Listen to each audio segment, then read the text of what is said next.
बिस्मिल्लाहिर्रहमानिर्रहीम। अस्सलाम वालेकुम माय डियर स्टूडेंट्स, मैं हूं आपका physics teacher Fawad Tahir Kaikaus. Welcome to Spire group of colleges online classes. Students, आज हम लेक्चर नंबर 23 स्टार्ट करने जा रहे हैं। लास्ट लेक्चर में हम लोगों ने किरचॉफ रूल्स के बारे में पढ़ा, उसके बारे में जाना। उम्मीद करता हूं कि आपने उसको अच्छे तरीके से तैयार किया होगा।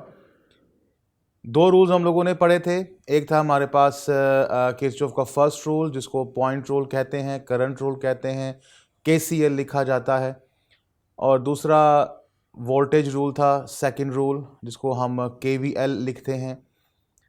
केसीएल में आप लोगों ने देखा कि sum of all the current towards the point equals to away the point होता है। और केवीएल में आपने देखा sum of all the potential changes across the elements of a loop is zero. हमने इसका बाकायदा प्रूफ देखा। लास्ट में बेटा कुछ इंपॉर्टेंट दो पॉइंट्स हैं जो कि स्टूडेंट्स को बहुत परेशान करते हैं कि हम लोगों ने पोटेंशियल चेंज पॉजिटिव कब लेना है, नेगेटिव कब लेना है। तो ज़रा उसको मैं पहले क्लियर कर दूं, देन हम केवीएल को एक ज़बरदस्त एग्जांपल के साथ देखते हैं कैसे इसको अप्लाई करते हैं। आइए स्टूडेंट्स, पहले मैं उन पॉइंट्स को डिस्कस कर लूँ। पहला पॉइंट ये है कि ये मेरे पास लेट्स से रिगार्डिंग बैटरी बात करते हैं। ये बैटरी में आपको दिखाई गई है, जिसका ईएमएफ ई है, ए नेगेटिव है और बी पॉइंट पॉजिटिव पोटेंशियल पे है। डायरेक्शन की करंट थ्रू द बैटरी वो ए टूवर्ड्स बी है। ये बहुत मैटर करती है। आपने करंट की डायरेक्शन को लाजमी देख लेना है कि वो कहाँ से कहाँ जा रहा है। अच्छा बेटा, बैटरी के थ्रू ये ट्रेवर्स कर रहा है ए टू बी, यानी कि नेगेटिव टू पॉजिटिव। तो पोटेंशियल डिफरेंस, पोटेंशियल चेंज होता है फाइनल माइनस इनिशियल। तो बेटा चूँकि ये ए से बी जा रहा है तो V B minus V A आएगा। अब वी बी हमारे पास पॉजिटिव है, वी ए हमारे पास नेगेटिव है, तो चेंज इन पोटेंशियल हमारे पास पॉजिटिव आएगा। और मैं वैसे भी आपको सीधा सीधा कह चुका हूँ कि अगर बैटरी में से देखें वो लो से हाई की तरफ जा रहा है तो बैटरी उसके ऊपर वर्क करेगी, चार्ज के ऊपर एनर्जी गेन करेगा। तो सिंपल सी बात है, पोटेंशियल चेंज उसका पॉजिटिव आएगा।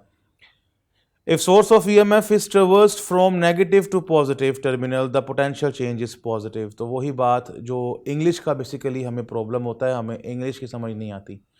वो इंग्लिश में क्या कह रहा है वो मैं आपको उर्दू में बता रहा हूँ, समझा रहा हूँ। उम्मीद करता हूँ कि आपको समझ आ गया होगा ये सेंटेंस का मतलब क्या है। अच्छा, अगर बेटा हम पोटेंशियल्स को ऑपोजिट कर दें, यानी कि अब ए को हम पॉजिटिव कर दें, बी को नेगेटिव कर दें, करंट की डायरेक्शन मैंने फिर कहा मैटर करती है, वो ए से बी ही रखनी है, सिर्फ बैटरी को हमने उल्टा के लगा दिया है। अब क्या होगा, अब फाइनल हमारे पास वी बी है, वो जो कि लो पोटेंशियल है, और वी ए हमारे पास हाई पोटेंशियल है। तो लो पोटेंशियल में से हाई को माइनस करेंगे तो वो नेगेटिव आएगा।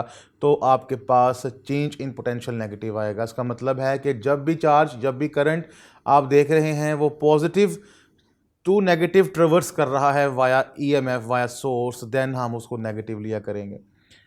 If source of EM is traversed from positive to negative terminal, the potential change is negative.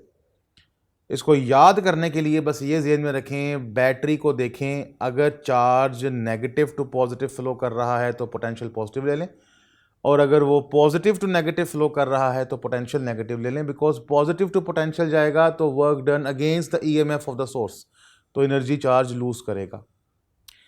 अब आ जाए बेटा रिगार्डिंग रेजिस्टेंस। अब मेरे पास ये रेजिस्टेंस है, करंट की डायरेक्शन मैंने स्टिल ए से बी ली है। अब आपको मालूम है कि रेजिस्टेंस से पहले हमारे पास पोटेंशियल ज़्यादा होता है और रेजिस्टेंस के बाद पोटेंशियल हमारे पास कम होता है। तो फिर हमारे पास final potential minus initial potential करेंगे तो हमारे पास ये नेगेटिव आ जाएगा। और potential according to Ohm's law V is equals to I R होता है, तो हमारे पास माइनस आई आर आ जाएगा। इन सिंपल वर्ड्स कि अगर करंट की डायरेक्शन रेजिस्टेंस में से इस तरह से फ्लो कर रही है जैसा कि आपको दिखाया जा रहा है, तो हमेशा आप फाइनल माइनस इनिशियल लेते हैं। फाइनल माइनस इनिशियल करेंगे तो यहाँ पे नेगेटिव आ रहा है, यानी कि if the resistor is traversed in the direction of current, the change in potential is negative. और अगर resistor is traversed in the direction opposite to the current, अब यहाँ पर क्या होगा, अब यहाँ पर हमारे पास वी बी हाई हो जाएगा, क्योंकि मैंने यहाँ पर देखें करंट की डायरेक्शन मैंने ए टू बी ली थी और यहाँ पर भी हम सपोज कर रहे थे कि वो ए से बी है। अब हमने डायरेक्शन ट्रेवर्स जो है वो ए से बी ही रखी है, लेकिन करंट हमारे पास उसके अंदर ऑपोजिट फ्लो कर रहा है। तो इस केस में हमारे पास हाई हमारे पास जो है वो जो हो जाएगा वी बी हाई हो जाएगा, वी ए नेगेटिव हो जाएगा, लो हो जाएगा, तो हमारे पास पोटेंशियल पॉजिटिव आएगा। तो हम ये कहेंगे कि if a resistor is traversed in the direction opposite to the current the change in potential is positive. अच्छा बेटा, ये वाला पॉइंट बच्चों को बहुत डिस्टर्ब करता है। मैं इसको थोड़ा सा मज़ीद क्लियर करने की कोशिश करता हूँ कि टेक्निकली वो कहता क्या है। बेटा होता ये है कि फ़र्ज़ कर लीजिए कि ये मेरे पास एक रेजिस्टेंस है, यहाँ पर भी एक सर्किट का हिस्सा है, यहाँ पर भी एक सर्किट का हिस्सा है, मान लेते हैं, और करंट इसमें भी क्लॉकवाइज चल रहा है और करंट इसमें भी क्लॉकवाइज ही चल रहा है। ठीक है मेरा बेटा, फ़र्ज़ कर लीजिए ये हमारे पास सर्किट का पहला हिस्सा है जिसको लूप कहते हैं, ये सर्किट का दूसरा हिस्सा है, इसको भी लूप कहते हैं। ये हम मान के चलते हैं, इसमें करंट लूप 1 में I1 चल रहा है, लूप 2 में I2 चल रहा है, और ये हमारे पास रेजिस्टेंस है R। स्टूडेंट्स ज़रा गौर से देखिएगा, ये वो रेजिस्टेंस है जिसके अंदर दो करंट फ्लो कर रहे हैं, एक I1 कर रहा है और दूसरा I2 कर रहा है। I1 रेजिस्टेंस में से ध्यान से देखिएगा टॉप टू बॉटम आ रहा है, दिस इज I1। I2 ज़रा ध्यान से देखिएगा, ये बॉटम से टॉप जा रहा है, दिस इज I2। अब ये वो रेजिस्टेंस है जिसके अंदर ये दो लूप्स का हिस्सा है, इसके अंदर दो करंट जा रहे हैं। अब आपने कोई सा एक कंसिडर करना है। फ़र्ज़ कर लीजिए अगर आप 1 के लिहाज से बात करेंगे तो हमारे पास जो इसका नेट करंट होगा वो निकलेगा I1 माइनस I2, और अगर आप ये लूप 2 के लिहाज से बात कर रहे हैं तो इसके अंदर हमारे पास नेट निकलेगा I2 माइनस I1। ठीक है, तो अब यहाँ पर आप जब लूप 1 के लिहाज से बात करते हैं और करंट की डायरेक्शन को ये कंसिडर करते हैं तो इसमें चेंज इन पोटेंशियल लेट से पॉजिटिव आता है। सेम डायरेक्शन लेते हुए लूप 2 के लिहाज से जो हमारे पास चेंज इन पोटेंशियल आएगा वो आएगा नेगेटिव, बिकॉज अब यहाँ पर अगर I1 ज़्यादा था I2 कम है तो पोटेंशियल हमारे पास आएगा V is equals to IR, यानी कि नेट पोटेंशियल हमारे पास निकलता है V is equals to I1 minus I2 into R। अब अगर ये लूप 1 के लिहाज से है तो ये हमारे पास आएगा पॉजिटिव, और अगर ये लूप 2 के लिहाज से है तो ये हमारे पास आएगा नेगेटिव, बिकॉज I2 हमारे पास किस केस में क्या हो जाएगा, I2 माइनस I1, और I2 माइनस I1 इसको नेगेटिव देगा। तो ये पॉइंट वो यहाँ पर डिस्कस करने की कोशिश कर रहा है जो मैंने आपके साथ कंप्लीट डिस्कस किया है। इसकी प्रैक्टिस मैं अभी एग्जाम्पल में भी करवाता हूँ, ये मैंने किस तरह से इम्प्लीमेंट करना है ये अभी हम लोग डिस्कस करते हैं। अभी जो मैंने 4 पॉइंट्स आपको बताए हैं ये बड़े इंपॉर्टेंट MCQs हैं, बोर्ड में आते हैं, कई दफ़ा टेस्ट किए हैं, शॉर्ट क्वेश्चन है, बहुत दफ़ा आया है कॉलेज के पेपर्स में, बोर्ड के पेपर्स में। ये अच्छे तरीके से आपने 4 पॉइंट्स डिस्कस करने हैं, 2 रिगार्डिंग EMF हैं, 2 रिगार्डिंग रेजिस्टेंसेस हैं। आइए अब किरचॉफ रूल को अप्लाई करना सीखते हैं कि न्यूमेरिकली हम किरचॉफ रूल को कैसे डील करेंगे। स्टूडेंट्स, बहुत से स्टूडेंट्स इसके न्यूमेरिकल्स छोड़ देते हैं, वो कहते हैं जी कि डायग्राम वाले हैं, मुश्किल हैं, ये हमसे नहीं होते, ये नहीं आते। ऐसा कुछ नहीं है, ये बड़े इंपॉर्टेंट न्यूमेरिकल्स हैं, ये बोर्ड में आते हैं और ये बहुत अच्छा कॉन्सेप्ट क्लियर करते हैं। लेकिन एग्जाम्पल स्टार्ट करने से पहले मैं आपके साथ कुछ इंपॉर्टेंट पॉइंट्स डिस्कस कर लूँ जो कि न्यूमेरिकल को करने के लिए ज़रूरी हैं। ये आपने बस जहन में रखने हैं, पेपर में नहीं लिखने, आपने जस्ट इनको समझना है और उसको अप्लाई करना है। सबसे पहला काम आपने क्या करना है, सबसे पहला काम आपको जो सर्किट दिया जाएगा उसके अंदर आपने देखने हैं लूप्स कितने हैं। लूप्स क्या होते हैं, सर्किट का वो हिस्सा जिसके अंदर करंट कॉन्टीन्यूसली फ्लो करता है। मिसाल के तौर पर कि ये मेरे पास एक सर्किट है जो मैं आपके साथ डिस्कस करता हूँ, जैसे कि मैंने आपको कल कहा था कि ये एक कॉम्प्लेक्स सर्किट है। कॉम्प्लेक्स सर्किट को सॉल्व करने के लिए किरचॉफ यूज़ होता है। देखिए ये वैसे कंप्लीट सर्किट है जिसके अंदर ये मेरे पास R1 है, ये मेरे पास R2 है, ये मेरे पास सेल E1 है, ये मेरे पास सेल E2 है, ये मेरे पास R3 है। अब यहाँ पर ये जो पोर्शन है ये सर्किट का एक लूप है, इसमें करंट कॉन्टीन्यूसली फ्लो कर रहा है। ये सर्किट का दूसरा लूप है, इसमें करंट कॉन्टिन्यूसली फ्लो कर रहा है। और बेटा बहुत इंपॉर्टेंट बात ध्यान में रखिएगा कि कंप्लीट सर्किट इटसेल्फ भी एक लूप होता है। सर्किट के दो लूप्स के साथ साथ जो कंप्लीट सर्किट है वो खुद भी एक लूप है। लिहाजा आपसे पूछा जाए कि एक्चुअल नंबर ऑफ लूप्स कितने हैं तो आप कहेंगे 3 हैं। लेकिन हमारे इस लेवल पे, इंटर लेवल पे, सर्किट को एज अ लूप कंसिडर नहीं किया जाता क्योंकि उसकी ज़रूरत नहीं पड़ती, लेकिन एक्चुअल लूप इसके 3 हैं। नेक्स्ट आप लोगों ने देखना है बेटा कि इसके अंदर कितनी बैटरीज लगी हैं और कौन सी बैटरी सबसे बड़ी है। जैसे कि मैंने आपको पहले भी कहा था कि जौन सी बैटरी बड़ी होगी उसकी वजह से करंट होगा।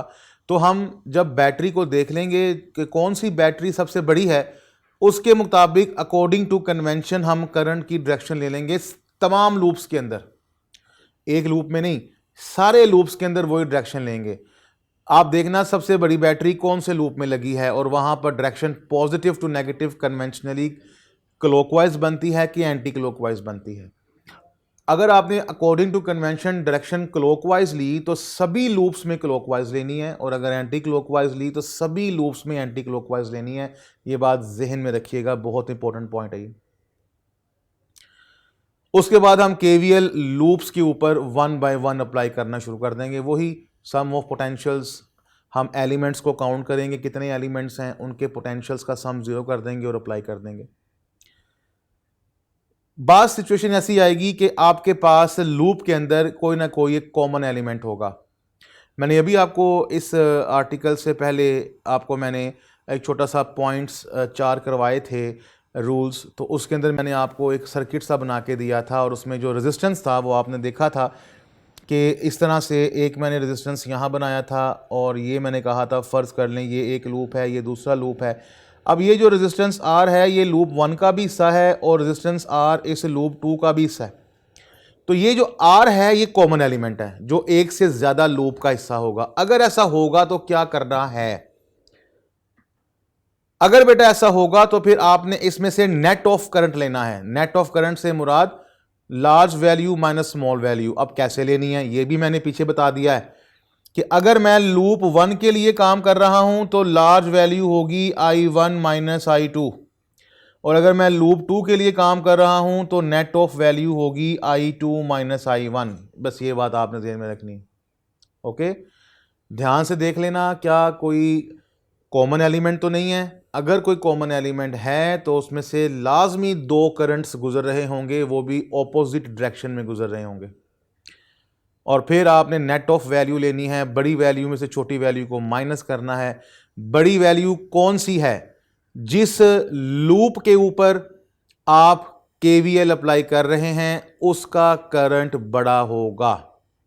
जैसे अगर मैं लूप 1 के लिए काम करता हूं तो net of value I1 minus I2 है। अगर मैं लूप 2 के लिए काम करता हूं तो वो फिर बड़ी वैल्यू I2 माइनस I1 है। ये बात ध्यान में रखिएगा। ओके, या रखिएगा जी कि the current on which KVL is applied considered greater. तो जिसके ऊपर आप केवीएल अप्लाई कर रहे हैं उसके करंट को बड़ा कंसिडर करना है। That's it.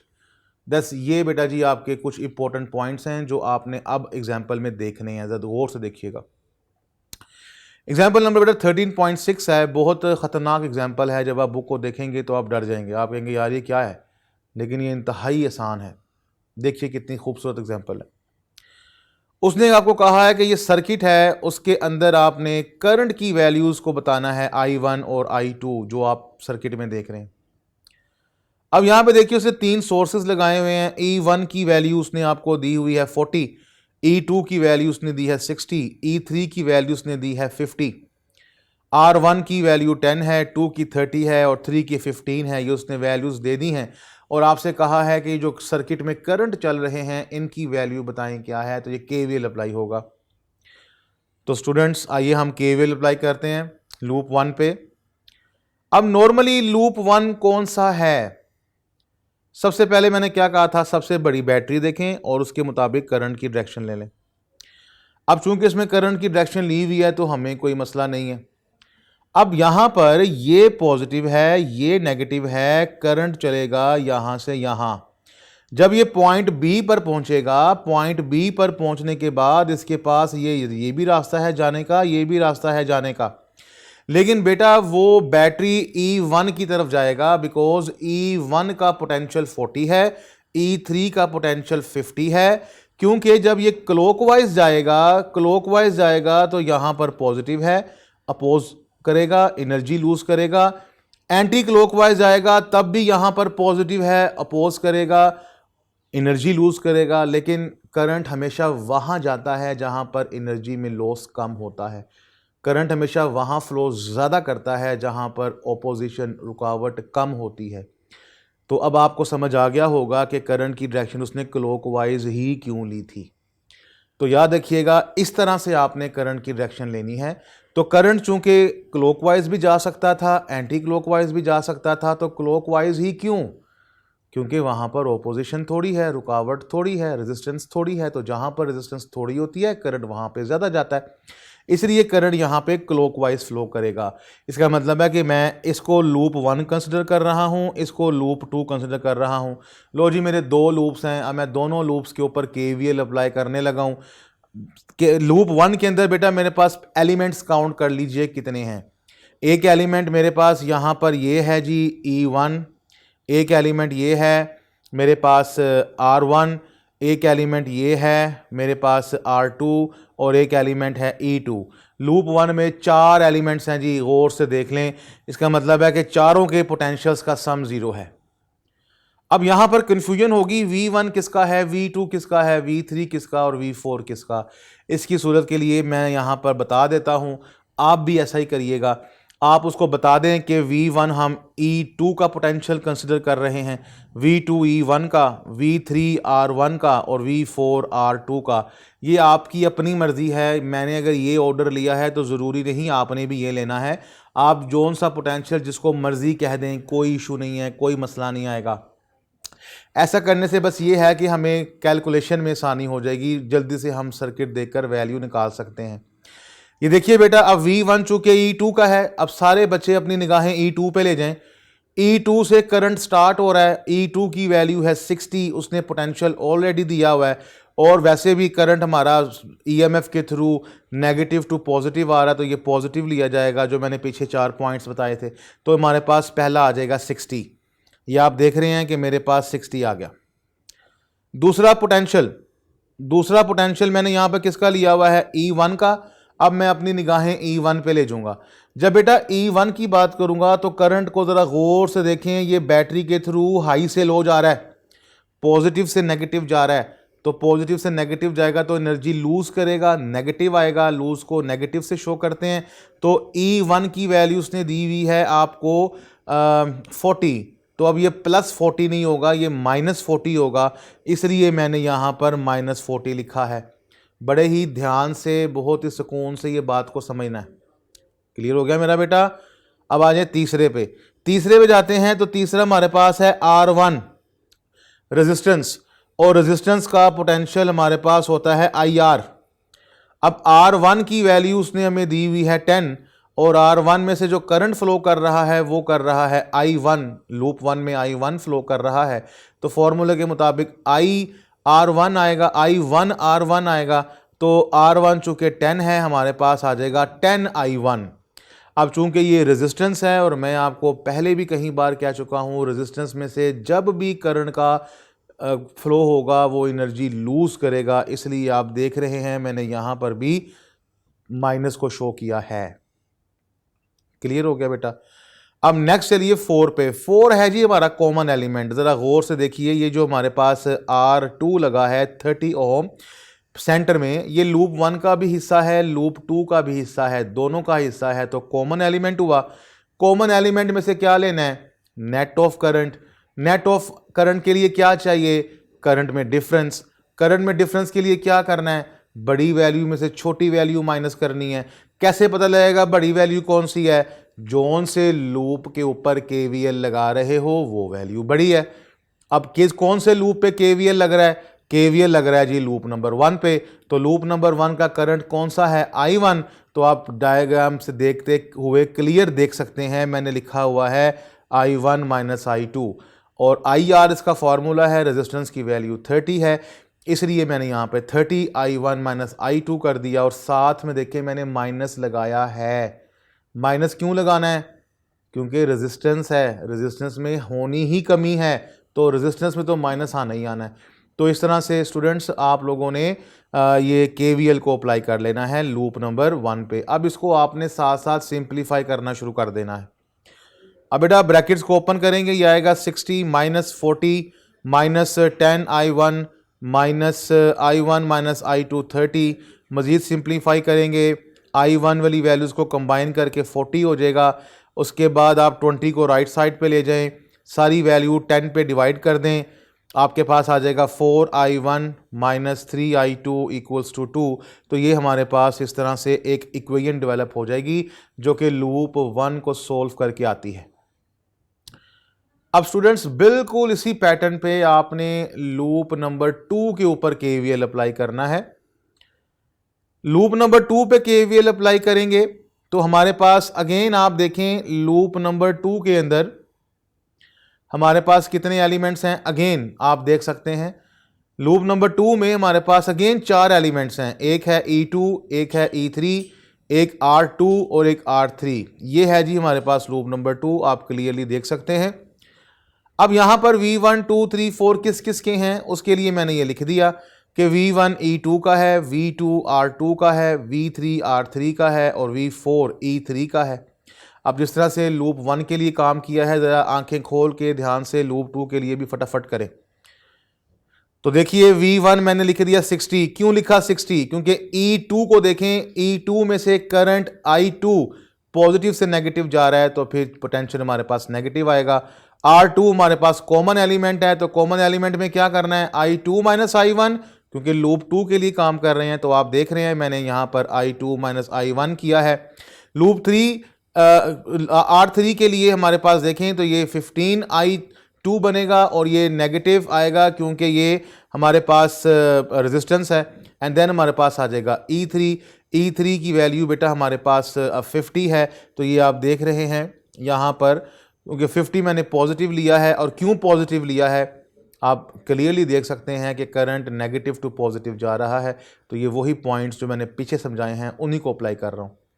अब सिंप्लीफाई बेटा इसको करते जाएं, ब्रैकेट्स को ओपन कर दें, वैल्यूज़ को कंबाइन करें, 45 वहाँ जाके प्लस का हो जाएगा और जो नेगेटिव 10 है वहाँ जाके प्लस 10 हो जाएगा। देन आप इसको डिवाइड कर सकते हैं, डिवाइड करके आप इसको 6I1 minus 9I2 equals to 2, ये सेकंड इक्वेशन आपके पास डेवलप हो जाएगी। तो ये दो लूप्स हैं, तो दो ही इक्वेशंस आपके पास डेवलप हो गई। अब आपने इन दोनों को सोल्व करना है साइमल्टेनियसली। आप देखें ये दो इक्वेशंस हैं, मैथमेटिक्स आप जानते हैं मैट्रिक लेवल पे आप साइमल्टेनियस इक्वेशंस को सोल्व करके आए हुए हैं। इनको साइमल्टेनियसली सोल्व करते हुए I1 और I2 फाइंड करना है। इसको कैसे करेंगे जी? आप ये पहली इक्वेशन को 6 से मल्टीप्लाई कर दें, दूसरी इक्वेशन को 4 से कर दें। मल्टीप्लाई करने के बाद आपके पास ये दो इक्वेशंस डेवलप हो जाएंगी। उसके बाद आप इन दोनों को सब्ट्रैक्ट कर दें। सब्ट्रैक्ट करेंगे तो ये 24I1 से कैंसिल हो जाएगा।